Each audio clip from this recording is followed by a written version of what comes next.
જય શ્રી કૃષ્ણ ફ્રેન્ડ્સ, મારી ચેનલમાં તમારું સ્વાગત છે। આજે આપણે 4 જાતના ભજીયા બનાવીશું।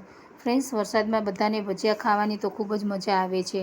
આજના વિડીયોમાં મેં એકદમ યુનિક ભજીયા બનાવ્યા છે, તો મારો વિડીયો એન્ડ સુધી જરૂર જોજો। મારી ચેનલમાં નવા હોય તો મારી ચેનલને સબસ્ક્રાઈબ કરવાનું ના ભૂલતા। તો ચાલુ કરીએ આજનો વિડીયો। તો સૌપ્રથમ આપણે મેથીના ભજીયાનું બેટર તૈયાર કરી લઈશું। એના માટે મેં અહીં એક બાઉલ લીધેલું છે ને એમાં 2 કપ ચણાનો લોટ નાખી દઈશું। 1 ચમચી અજમા, 1 ચમચી કાળી મરી નાખી દઈશું। સ્વાદ અનુસાર નિમક નાખી દઈશું। અડધી ચમચી સોડા નાખી દઈશું। એના પર અડધું લીંબુ નીચવી દઈશું અને આદુનું પેસ્ટ નાખી દઈશું। આદુનું પેસ્ટ તમારે નાખવું હોય તો તમે નાખી શકો છો, નકર સ્કીપ પણ કરી શકો છો।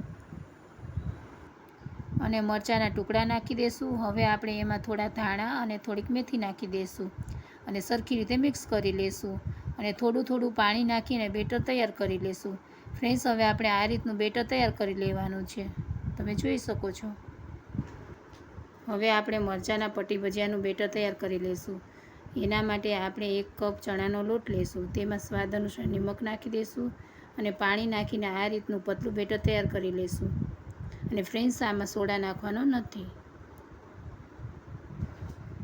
હવે આપણે એકદમ યુનિક કેળાના અને ડુંગળીના ભજીયાનું બેટર તૈયાર કરી લઈશું। તેના માટે આપણે 1 કપ ચણાનો લોટ લઈશું, તેમાં સ્વાદ અનુસાર નિમક નાખી દઈશું અને અડધી ચમચી સોડા નાખી દઈશું। તેમાં લીંબુ નીચવી દઈશું અને થોડુંક પાણી નાખીને આ રીતનું બેટર તૈયાર કરી લેવાનું છે।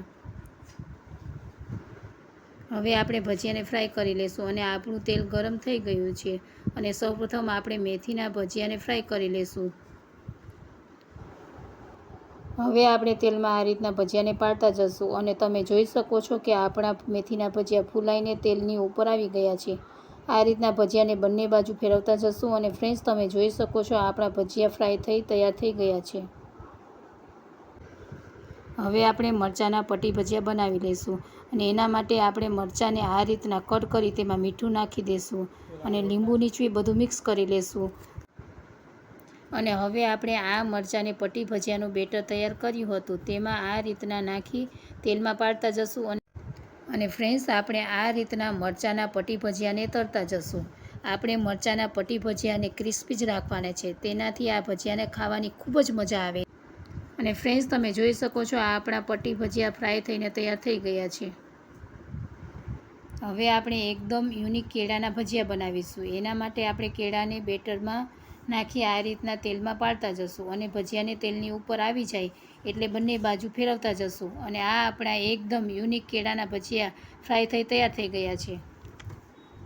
ફ્રેન્ડ્સ, આ કેળાના ભજીયા ખાવાની ખૂબ જ મજા આવે છે, એક વખત જરૂર ટ્રાય કરીને બનાવજો। હવે આપણે ડુંગળીના ભજીયા બનાવી લઈશું અને ફ્રેન્ડ્સ, આપણે કેળાના બેટરમાં જ ડુંગળીને આ રીતના ડીપ કરી તેલમાં નાખી તળી નાખીશું અને આ રીતના આપણે બંને સાઈડ ભજીયા તળી લઈશું અને આ આપણા ડુંગળીના ભજીયા બનીને તૈયાર થઈ ગયા છે, તમે જોઈ શકો છો। ફ્રેન્ડ્સ, મારી મમ્મીનો વિડીયો સારો લાગ્યો હોય તો લાઈક, શેર અને સબસ્ક્રાઈબ કરી દેજો। Thank you for watching my mom video. જય શ્રી કૃષ્ણ ફ્રેન્ડ્સ।